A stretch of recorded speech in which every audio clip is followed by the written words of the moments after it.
Descobri que minha sogra pagava meu marido para ficar comigo. Transferi o valor de sempre, mantenha as aparências. Li no WhatsApp dele. Sorri, beijei sua testa e disse: Amor, que tal jantarmos com sua mãe domingo? Foi quando meu plano começou. Descobri que meu casamento tinha um preço específico, R$ 8.500 por mês. Caindo direitinho, todo mês, na conta do meu marido. E adivinha quem depositava? Minha sogra. Eu sou Carolina, editora de revista, e passei 5 anos achando que tinha o casamento perfeito com o Rodolfo. 5 anos acreditando naquilo. Só que não. Eu era só uma peça escolhida a dedo para encaixar direitinho num jogo de família, para criar aquela imagem bonitinha que eles precisavam mostrar para o mundo. E o pior é a ironia. Essa mentira toda, bem bancada, bem armada, começou a rachar bem no dia em que eu beijei a testa dele e falei, toda inocente: Amor, que tal a gente jantar com sua mãe no domingo? Foi aí que meu plano começou. Só que eu nem sabia, na hora, que já tinha um. Meu casamento com Rodolfo Farias era o que qualquer revista de celebridades chamaria de perfeito. Nos conhecemos na festa de inauguração da Galeria de Arte no Itaim, onde ele, o arquiteto responsável pelo projeto, derramou champanhe no meu vestido branco da Zara, que eu fingia ser de marca. Desculpe, eu estava distraído olhando para você, disse com aquele sorriso que fazia covinhas aparecerem. Como uma editora de revista feminina poderia resistir a um clichê desses? 5 anos depois, lá estávamos. Apartamento em Pinheiros com vista para o parque, viagens para Trancoso nas férias e jantares quinzenais na mansão da sogra no Morumbi. Por trás das cortinas de linho egípcio que escolhi com tanto cuidado, as coisas não eram tão impecáveis. Rodolfo passava cada vez mais noites trabalhando até tarde no escritório que mal tinha clientes. Eu fingindo não notar o perfume diferente em suas camisas quando as colocava para lavar. Dona Elisa, minha sogra, me olhando como se eu fosse uma decepção ambulante por não engravidar. Vocês precisam nos dar um netinho logo, querida, dizia enquanto bebericava seu chá importado, como se meu útero fosse um prestador de serviços para a dinastia Farias. Mas eu engolia seco e sorria. Afinal, que escolha eu tinha? Meu casamento perfeito dependia disso, não é? Foi numa quinta-feira ensolarada de abril que minha vida virou de cabeça para baixo. Eu estava organizando o closet, minha atividade terapêutica preferida quando a ansiedade batia, enquanto Rodolfo tomava banho. Seu celular vibrou sobre a cama, 1, 2, 3 vezes. Normalmente eu não olharia, juro, mas algo me empurrou até aquela tela brilhante. A mensagem de Dona Elisa piscava como um outdoor luminoso. Transferi o valor de sempre. Isso mantém as aparências para os amigos do clube. Meu coração congelou. Valor? Que valor? Rodolfo estava sendo pago para ficar comigo? Ouvi o chuveiro sendo desligado e rapidamente coloquei o celular exatamente onde estava. Meus dedos tremiam, mas meu rosto... meu rosto estava perfeitamente composto quando Rodolfo saiu do banheiro enrolado na toalha. Beijei sua testa úmida e sorri como se nada tivesse acontecido. Amor, que tal jantarmos com sua mãe no domingo? Sugeri com a voz mais doce que consegui produzir. Ele pareceu surpreso. Geralmente eu inventava desculpas para evitar os jantares na mansão Farias, mas concordou rapidamente. Aquela noite foi interminável, deitada ao lado dele, sentindo seu braço em volta da minha cintura como uma corrente invisível. O que mais eu não sabia sobre meu próprio casamento? E o que você faria se descobrisse que seu marido recebia para estar com você? Dona Elisa Farias não era apenas a matriarca da família. Era uma instituição em São Paulo. Viúva aos 48 anos, transformou a construtora do marido em um império. Presidia 3 fundações beneficentes, frequentava a mesma missa das 11 na Igreja da Consolação todo domingo e era amiga íntima de 2 ex-governadores. Seus almoços de sábado reuniam políticos, empresários e a nata da sociedade paulistana. E eu? Eu era a nora que ela tolerava com aquele sorriso fino que mal esticava o botox. Carolina, querida, essa sua revista ainda fala sobre moda sustentável? Que charmoso! Dizia como se meu trabalho fosse um passatempo adorável de uma mulher que deveria estar focada em procriar. A relação entre Dona Elisa e Rodolfo sempre me intrigou. Ele, um homem de 35 anos, ainda pedia permissão para qualquer decisão importante. Ligava para ela todos os dias às 20 horas em ponto. Cancelava nossos planos se ela não estivesse se sentindo bem. E agora, a revelação que ela literalmente o pagava para ficar comigo. Mas por quê? Durante o jantar de domingo, observei-a com novos olhos enquanto ela falava animadamente sobre um projeto de lei que restauraria os valores familiares no Brasil. O modo como ela exibia fotos nossas para suas amigas influentes, como insistia em mencionar que esperava um neto em breve. A ficha começou a cair. Eu não era apenas uma esposa para Rodolfo, era uma peça no tabuleiro político de Dona Elisa, e a rainha estava determinada a não perder o jogo. Uma semana após descobrir a mensagem, decidi testar as águas. Durante um almoço no restaurante Spot, casualmente perguntei a Rodolfo sobre nossas finanças. Amor, estava pensando em reformar o quarto de hóspedes para quando finalmente tivermos um bebê. Temos orçamento para isso? Rodolfo engasgou com o vinho, manchando a camisa branca que custava mais do que meu salário semanal. Não é um bom momento, Carol. O mercado imobiliário está em baixa. Observei suas mãos inquietas remexendo o guardanapo. Como nunca notei esses sinais? Provavelmente porque nunca quis ver. Ou talvez porque quando queremos acreditar em algo, como um casamento por amor, ignoramos as evidências em contrário. Naquela mesma semana, Fernanda, colega da revista, tocou em meu ombro durante o café. Não queria dizer nada, mas... sempre um péssimo começo de frase. Vi Rodolfo jantando com uma mulher no Sim ontem à noite. Pareciam... íntimos. Meu estômago afundou, mas as palavras saíram automaticamente. Deve ser uma cliente. Ele está com um projeto grande em Pinheiros. Fernanda assentiu, não convencida, enquanto eu sorria tranquilamente. Por dentro, uma voz gritava: qual cliente? O escritório dele mal tinha funcionários agora. Durante o próximo jantar na mansão Farias, enquanto ajudava Maria, a empregada, a servir a sobremesa, ouvi a voz de Dona Elisa no corredor.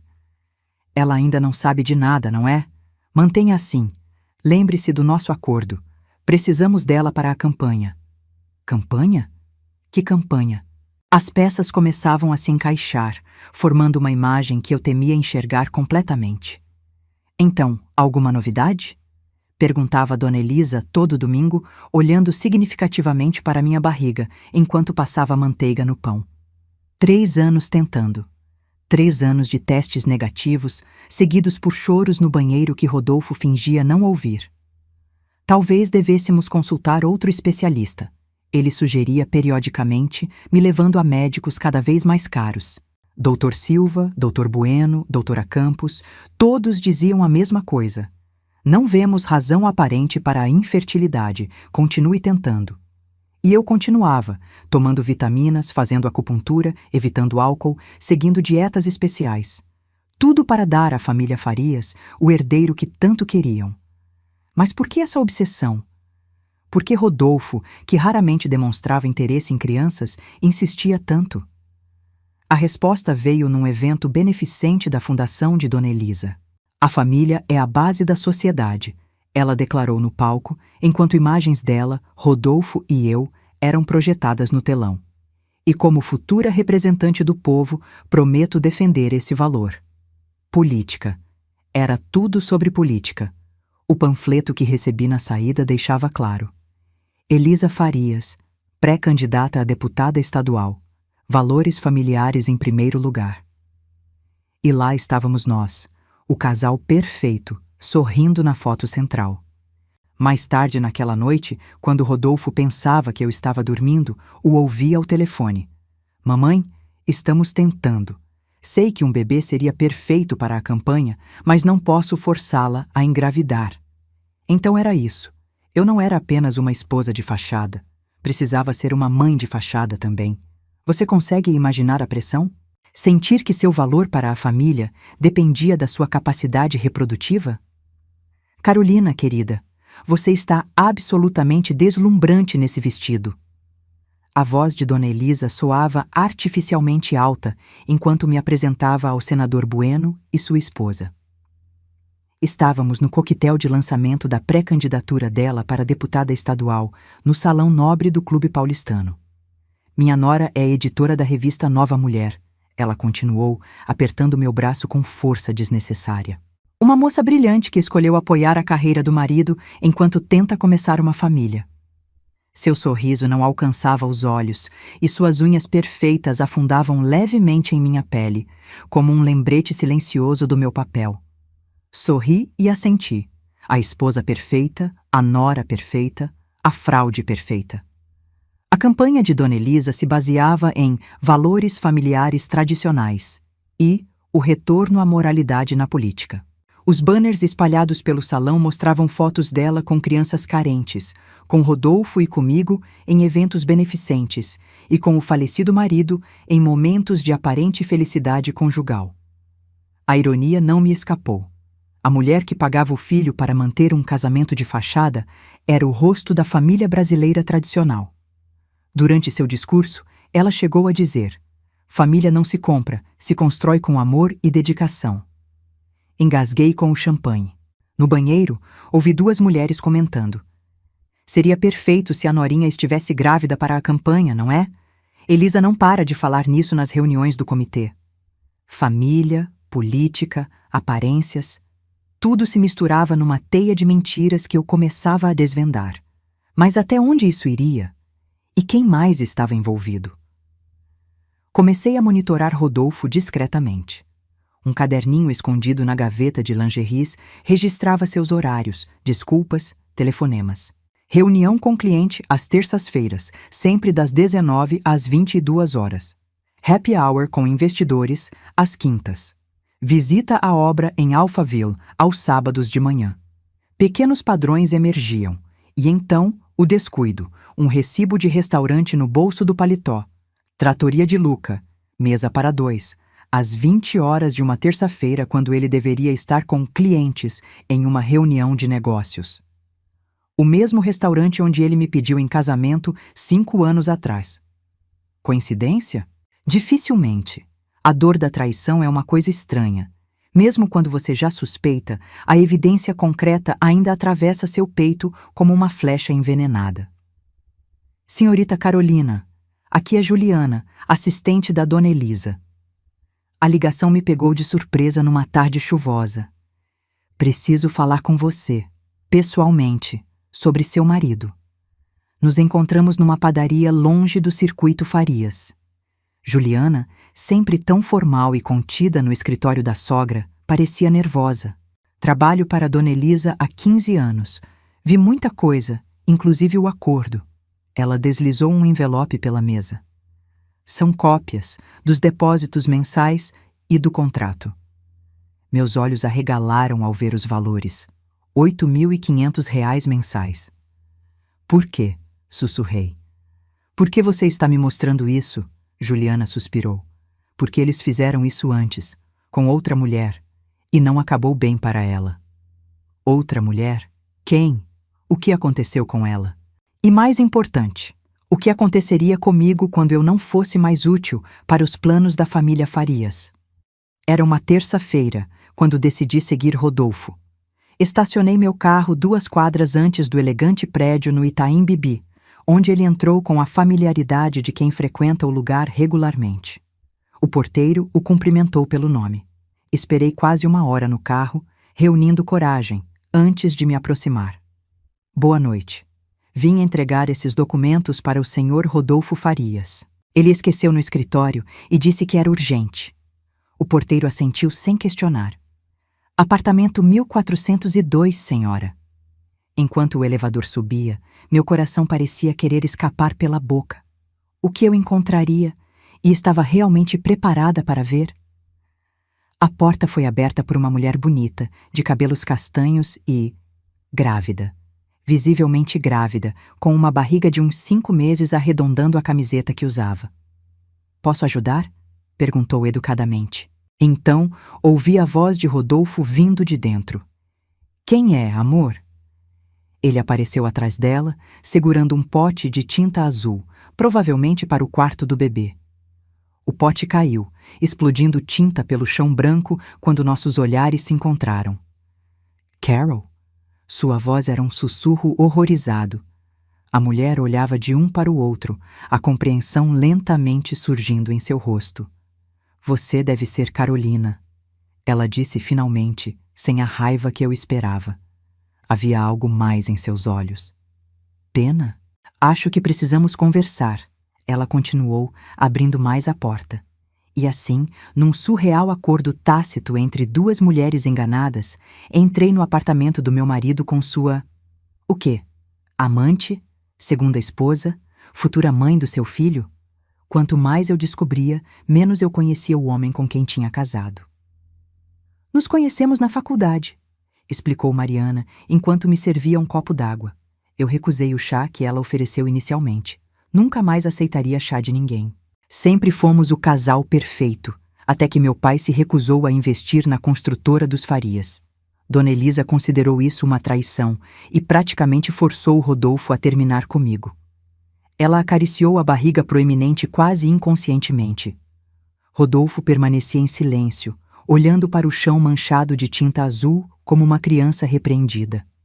A cada palavra de Mariana, meu casamento se desintegrava um pouco mais, revelando-se como a farsa que sempre foi. Quando meu pai finalmente decidiu investir, 2 anos atrás, Dona Elisa nos reconectou, discretamente. Você foi escolhida a dedo, sabia? Mariana continuou, seu tom surpreendentemente gentil, como se estivesse explicando algo complexo a uma criança. Dona Elisa precisava de alguém com seu perfil. Formada, bem articulada, de boa família, mas não rica o suficiente para fazer exigências, perfeita para a imagem política. Cada palavra era uma punhalada. 5 anos de memórias reescrevendo-se instantaneamente em minha mente. A forma como Rodolfo hesitou antes de dizer "eu aceito" no altar. As ligações suspeitas que ele atendia no banheiro. As reuniões constantes com a mãe para discutir negócios. O plano sempre foi mantê-la até o fim da campanha. Depois... Ela não precisou completar a frase. O filho que ela carregava seria o legítimo herdeiro Farias. Eu era apenas um peão temporário no tabuleiro. Olhei para Rodolfo, esperando negação, explicações, qualquer coisa, mas seu silêncio confirmava tudo. Como alguém consegue viver uma mentira tão elaborada por tanto tempo?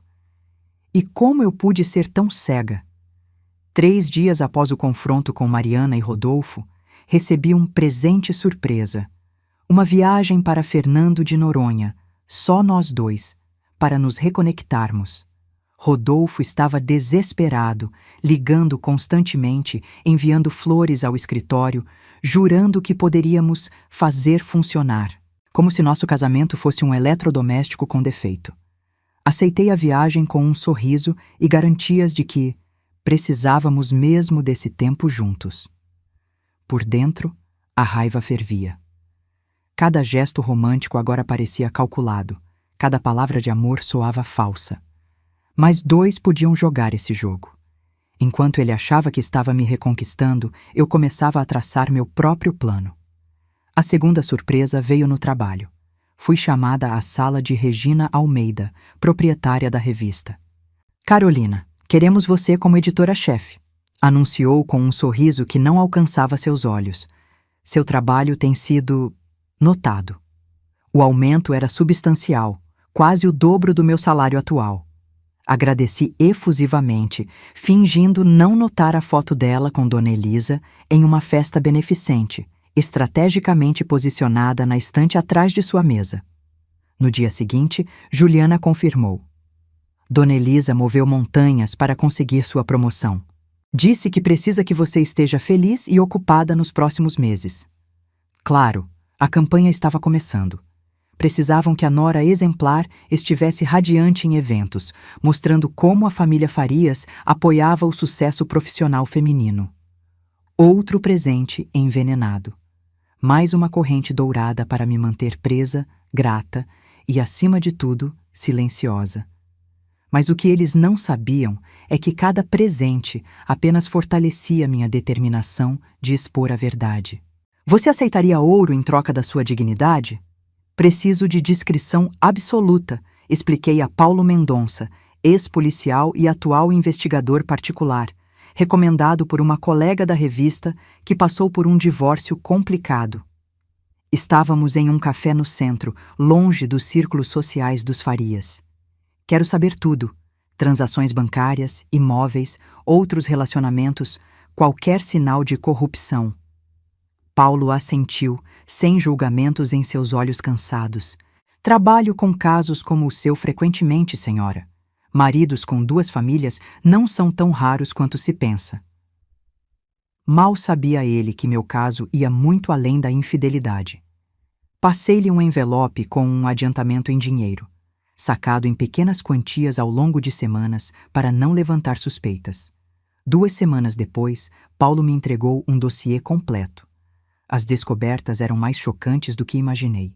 Rodolfo recebia mensalmente R$ 8.500 de Dona Elisa desde exatamente uma semana antes do nosso casamento. Os depósitos vinham com descrições como consultoria empresarial ou adiantamento de herança.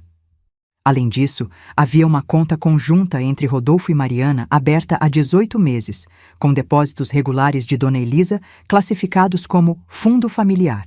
O mais revelador: um contrato digitalizado, assinado por Rodolfo, comprometendo-se a manter o arranjo matrimonial com Carolina Ribeiro pelos próximos 5 anos ou até a conclusão do projeto político familiar. 5 anos. Nosso aniversário de casamento se aproximava. A campanha eleitoral de Dona Elisa estava em pleno vapor. As peças se encaixavam com perfeição perturbadora. Meu estômago revirou ao ver o valor exato da minha dignidade: R$ 8.500 mensais, com bônus para eventos públicos.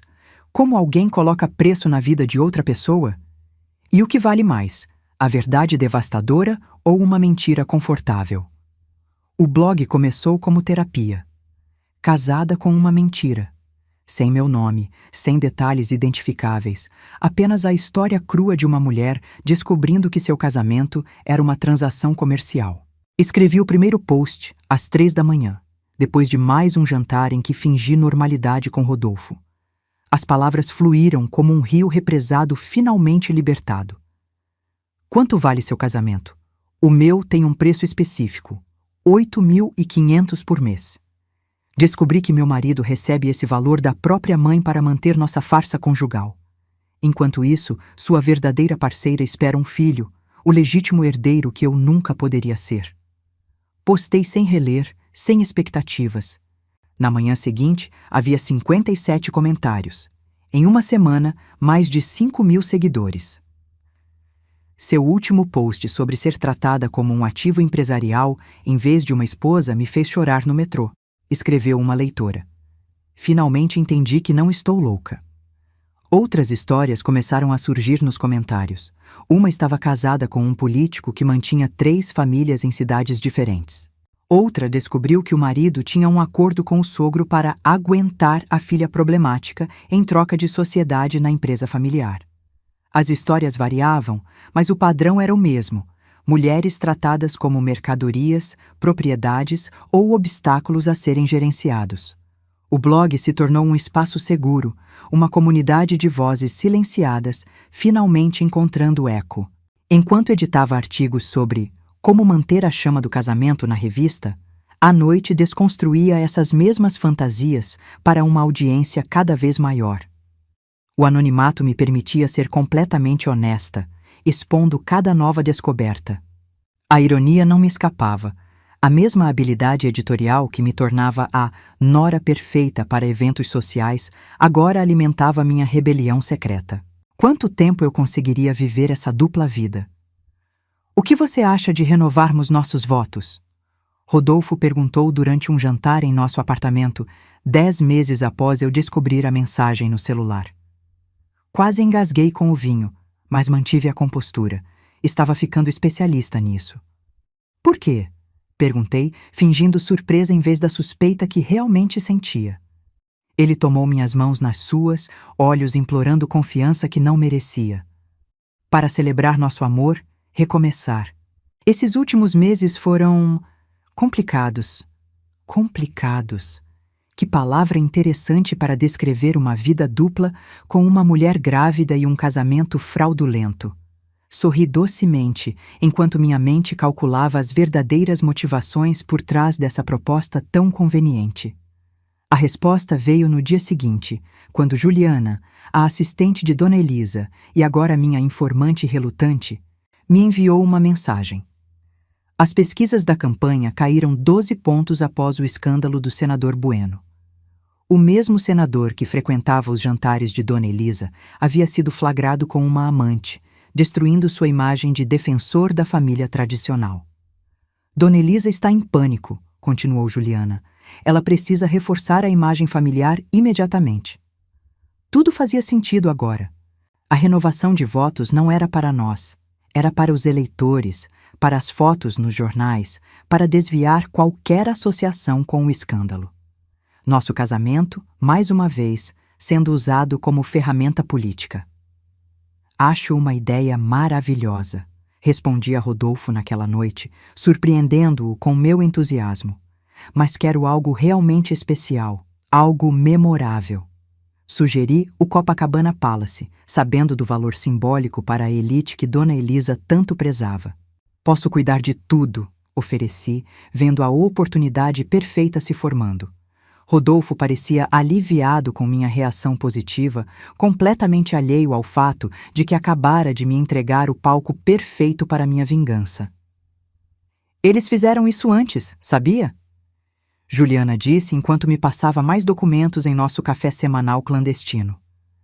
Antes de você, houve a Helena. Também editora, também perfeita para a imagem. Durou 2 anos, até que ela começou a fazer perguntas demais. A informação gelou meu sangue. O que aconteceu com ela? Juliana desviou o olhar. Acordo de confidencialidade, muito dinheiro envolvido, mudou-se para Portugal de repente. Cada revelação abria mais portas para um labirinto de mentiras.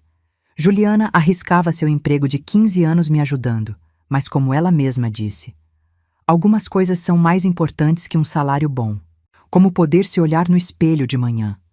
Concordei silenciosamente, pensando em todos os espelhos que evitei nos últimos meses. Paulo, o investigador, trouxe mais aliados. Um técnico de informática que conseguiu acesso ao e-mail de Rodolfo. Uma ex-secretária de Dona Elisa que guardava gravações comprometedoras. Até mesmo o porteiro do prédio de Mariana, que me alertava sobre as visitas de Rodolfo. Uma rede invisível de pessoas que, por diferentes motivos, queriam ver a verdade vir à tona. A senhora não é a primeira a ser usada por eles, mas pode ser a última, disse Paulo, entregando-me uma pasta com fotos, e-mails impressos e extratos bancários. O mais surpreendente aliado veio em forma de mensagem anônima no blog. Sou o dono da gráfica que imprime o material da campanha da Elisa Farias. Li sua história e reconheci o padrão. Tenho algo que pode te interessar. Anexado, um áudio de Dona Elisa discutindo friamente quanto tempo mais precisaria manter a nora de fachada e como o nascimento do filho de Mariana seria estrategicamente anunciado após a eleição.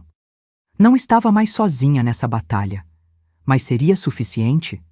E quanto custaria para cada um desses aliados me ajudar a expor uma das famílias mais poderosas de São Paulo? A cerimônia de renovação de votos seria em 1 mês, tempo suficiente para organizar cada detalhe do meu plano.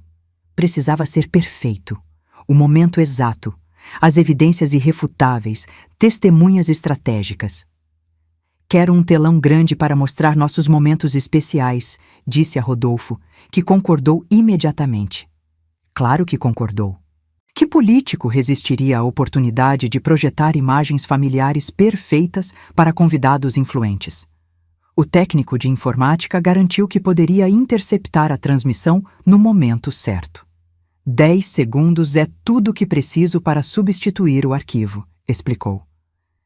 10 segundos para trocar fotos românticas por evidências de fraude, traição e manipulação. O convite para Mariana foi o elemento mais delicado. Não podia vir de mim, obviamente. Usei um perfil falso, me passando por organizadora de um evento beneficente que aconteceria coincidentemente no mesmo local, no mesmo dia. Sua presença seria uma honra, considerando seu envolvimento com causas sociais, escreveu minha persona fictícia. Mariana respondeu prontamente que estaria lá.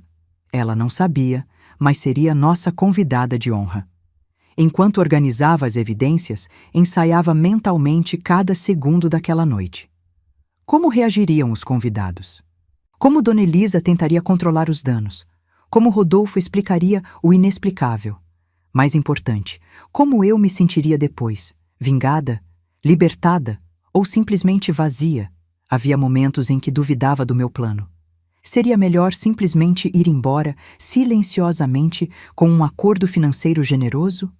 Mas então lembrava das mentiras, da manipulação, dos anos roubados da minha vida, e a determinação voltava com força total. Algumas verdades precisam vir à tona, não importa quão dolorosas sejam. Na noite anterior à cerimônia, Rodolfo e eu jantamos no nosso restaurante favorito nos Jardins. Ele parecia nervoso, checando o celular constantemente. "Está tudo bem, amor?" Perguntei com falsa preocupação. "Só a ansiedade para amanhã", respondeu, forçando um sorriso. Observei-o com fascínio clínico. Como ele conseguia sentar ali, pedir meu prato favorito, tocar minha mão sobre a mesa, tudo enquanto vivia uma mentira tão elaborada? Será que em algum momento, nesses 5 anos, ele sentiu algo real por mim? Ou cada gesto, cada beijo, cada "eu te amo" foi apenas parte do contrato? E qual parte de mim ainda queria acreditar que algo tinha sido verdadeiro? De volta ao apartamento, preparei minha mala discretamente enquanto ele tomava banho. Tudo o que precisaria após a explosão: documentos importantes, algumas roupas, dinheiro emergencial. O resto poderia ficar para trás. Eram apenas objetos, afinal. Tão pouco para representar 5 anos de vida. No closet, passei os dedos pelo vestido branco que usaria no dia seguinte. Não um vestido novo, mas o mesmo do nosso casamento, alterado e modernizado.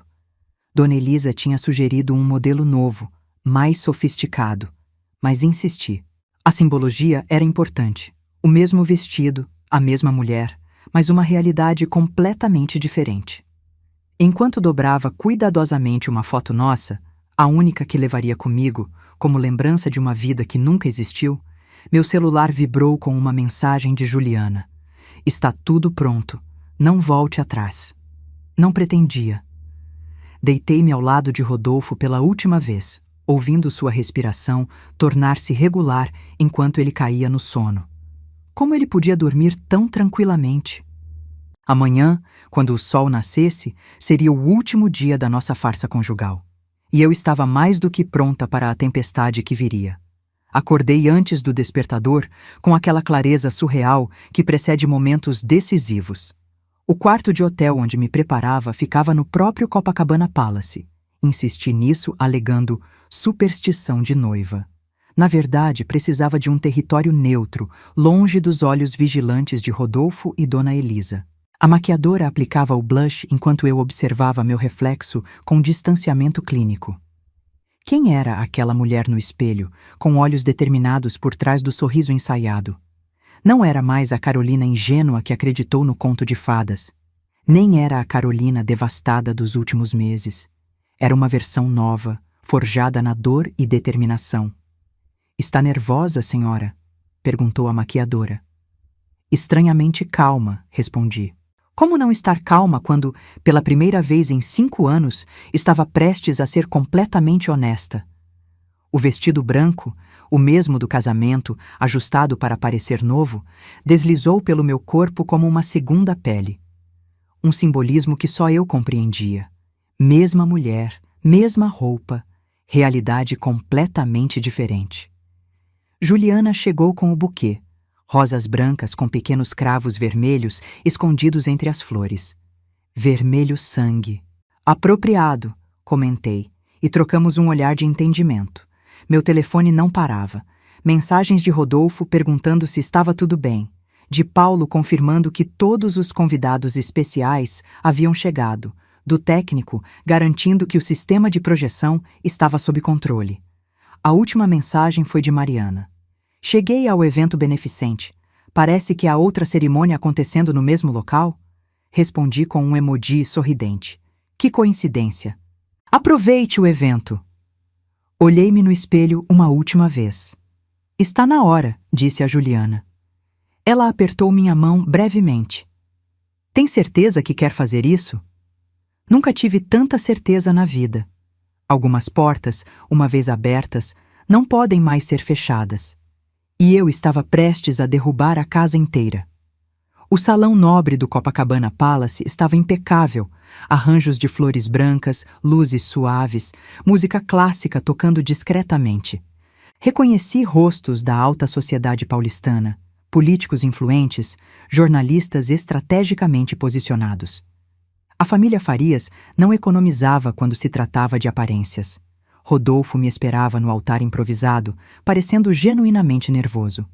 Dona Elisa, na primeira fila, usava um tailleur verde impecável, cores patrióticas para a futura deputada. Sorria para todos, a matriarca orgulhosa celebrando o amor do filho. Se ao menos eles soubessem o que estava por vir. Caminhei lentamente pelo corredor, contando mentalmente os passos, sincronizando com o plano meticulosamente elaborado.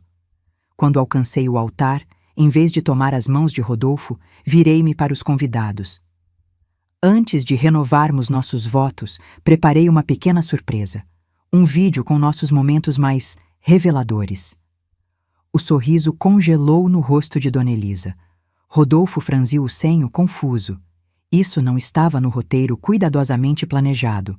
Antes que alguém pudesse reagir, o telão atrás de nós acendeu. Em vez das fotos românticas esperadas, surgiu a imagem de um contrato. O contrato que Paulo havia descoberto, onde Rodolfo se comprometia a manter o arranjo matrimonial por 5 anos. Em seguida, extratos bancários mostrando os pagamentos mensais. Depois, e-mails entre Dona Elisa e Rodolfo discutindo quanto tempo mais precisariam manter a farsa. A sala mergulhou em silêncio absoluto. Então vieram as fotos. Rodolfo e Mariana juntos, a barriga dela crescendo a cada imagem. Por fim, a gravação de áudio, a voz cristalina de Dona Elisa discutindo como usaria meu casamento para impulsionar sua campanha política. Uma família tradicional vem de Rodolfo, e a sua esposa é perfeita para o papel, pelo menos até conseguirmos o que queremos. Olhei diretamente para Rodolfo, cujo rosto havia perdido toda a cor. Você tem algo a dizer, amor? Ou o valor mensal não cobre momentos como este? O silêncio que seguiu durou apenas segundos, mas pareceu uma eternidade. Foi quebrado por Dona Elisa, que se levantou com a dignidade de quem passou a vida controlando crises. Isso é um absurdo, claramente manipulado. Sua voz tremeu levemente, o único sinal de que estava abalada. Rodolfo permanecia paralisado, como se seu cérebro ainda processasse o que acontecia. Os convidados começaram a cochichar, smartphones discretamente filmando tudo. Jornalistas que deveriam cobrir um evento romântico agora presenciavam o escândalo do ano. Manipulado? Repeti calmamente. Como seu casamento, Dona Elisa? Como sua campanha baseada em valores familiares? Ou como os 5 anos que roubaram da minha vida? Minha voz não tremeu uma vez sequer.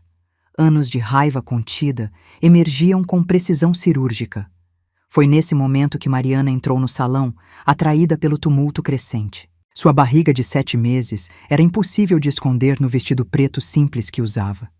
Parou na entrada, os olhos arregalados ao compreender a situação.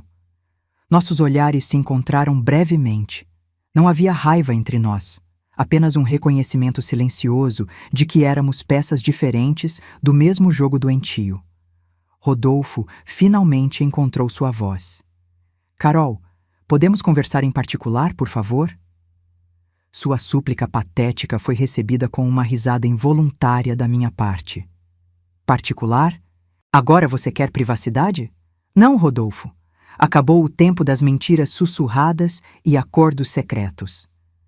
Virei-me para os convidados, muitos dos quais já se moviam desconfortavelmente em direção às saídas.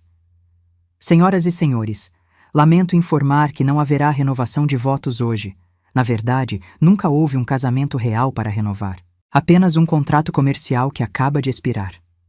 Peguei minha bolsa, previamente posicionada perto do altar, e caminhei calmamente em direção à saída, passando por Mariana, que permanecia imóvel. Ele é todo seu, murmurei ao passar. Sempre foi. A imprensa foi implacável. Escândalo. Pré-candidata pagava filho para manter casamento falso. Estampava a manchete do Estadão no dia seguinte. Família de valores ou valores pela família, questionava a Folha. Meu telefone não parava. Jornalistas, amigos curiosos, desconhecidos que encontraram meu número. Desliguei-o e fiquei no apartamento de Juliana, que generosamente me ofereceu refúgio. Da janela, observava a cidade continuar sua rotina, indiferente ao fato de que minha vida havia implodido completamente. Ou talvez finalmente começado? Era difícil distinguir o fim do começo naquele momento de transição absoluta. Você está bem? Perguntou Juliana, me oferecendo uma xícara de café. Dei de ombros. Defina bem. Os dias seguintes foram um turbilhão. Dona Elisa anunciou a suspensão de sua campanha, citando motivos pessoais, como se tivesse escolha após o vídeo da cerimônia viralizar. Rodolfo desapareceu completamente. Rumores diziam que estava na casa de praia da família em Angra dos Reis. Recebi uma ligação do escritório de advocacia dos Farias, oferecendo um acordo generoso em troca do meu silêncio. Tarde demais para comprar meu silêncio, respondi. Deveriam ter pensado nisso antes de comprar 5 anos da minha vida. Mariana, surpreendentemente, me procurou. Nos encontramos em um café discreto. Não sabia sobre o contrato, explicou. Sabia que você existia, claro, mas achei que fosse um arranjo mútuo. Será que ela também era uma vítima? Ou apenas mais uma peça no tabuleiro de Dona Elisa? Olhando para sua barriga, senti uma mistura confusa de emoções. Aquela criança, inocente em toda essa trama, carregaria o peso do nosso drama coletivo. Algumas feridas levam gerações para cicatrizar, outras nunca fecham completamente. Qual seria o caso da nossa? A mudança para um apartamento próprio foi mais simbólica que prática. Eu tinha poucos pertences realmente meus depois de perceber quanto da minha vida havia sido financiado, escolhido ou influenciado pelos Farias. O pequeno estúdio em Pinheiros, com suas paredes brancas ainda por decorar, representava algo que eu não tinha há anos, um espaço genuinamente meu. Sentada no chão, com caixas ainda por desempacotar ao meu redor, finalmente revelei minha identidade no blog. Sou a mulher por trás de Casada com uma Mentira, e esta é a história completa. O post bateu recordes, compartilhado milhares de vezes nas primeiras horas. Uma editora entrou em contato no mesmo dia. Sua história precisa virar livro. A revista me manteve como colunista, após um período inicial tenso. Afinal, eu havia exposto publicamente a amiga da proprietária. Mas o público estava do meu lado, e a coluna Verdades Inconvenientes rapidamente se tornou a mais lida da publicação.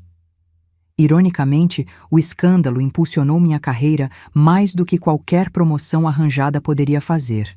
Recebi convites para programas de TV, podcasts, palestras.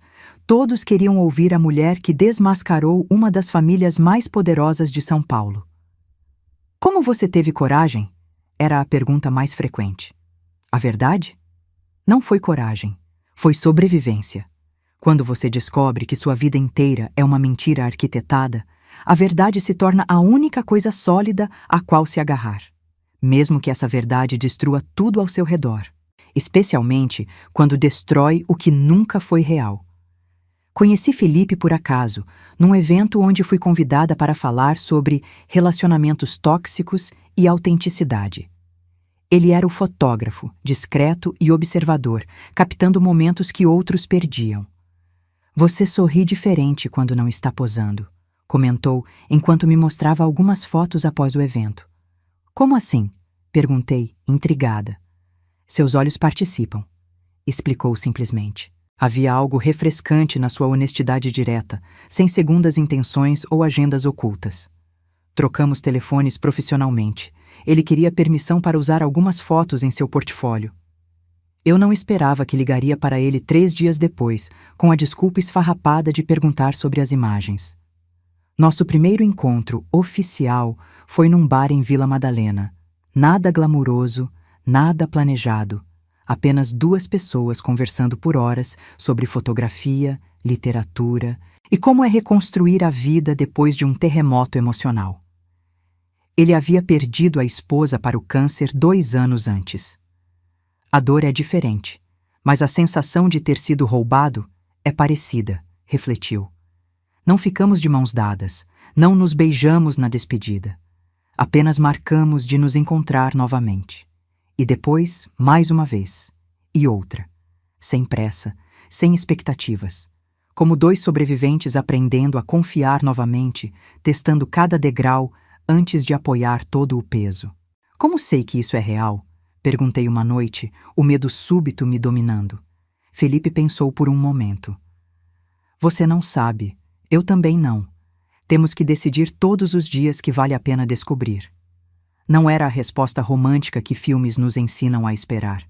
Era melhor, era honesta. E honestidade, depois de viver uma mentira por tanto tempo, era o afrodisíaco mais poderoso que eu poderia imaginar. Sua saúde reprodutiva está perfeitamente normal, Carolina, afirmou doutora Sampaio, olhando para meus exames. Não vejo absolutamente nada que impeça uma gravidez natural. Na verdade, o estresse crônico e a ansiedade podem afetar profundamente a fertilidade. Sentada no consultório médico, 6 meses após o escândalo no Copacabana Palace, tudo fez sentido. 3 anos tentando engravidar sob pressão constante, com Dona Elisa perguntando sobre novidades toda semana, Rodolfo agendando exames invasivos, a sociedade inteira esperando que meu corpo produzisse o herdeiro Farias. O ambiente psicológico é crucial para a concepção, continuou a médica. Viver sob tamanha pressão, em um casamento sem amor verdadeiro, seu corpo provavelmente estava se protegendo. A ironia era palpável. A obsessão deles por um neto, a pressão constante, foi exatamente o que impediu que isso acontecesse. 3 meses depois, fixei o olhar no teste de gravidez sobre a pia do banheiro, mal ousando respirar enquanto as 2 linhas rosa se formavam, inconfundíveis. Positivo. Estava grávida. De Felipe, o homem que conheci depois que minha vida implodiu e se reconstruiu. O homem que nunca tentou me consertar, apenas caminhou ao meu lado enquanto eu mesma me reconstruía. As lágrimas vieram instantaneamente, não de tristeza, nem mesmo de alegria pura, mas de uma emoção mais complexa. Redenção, talvez, ou justiça poética.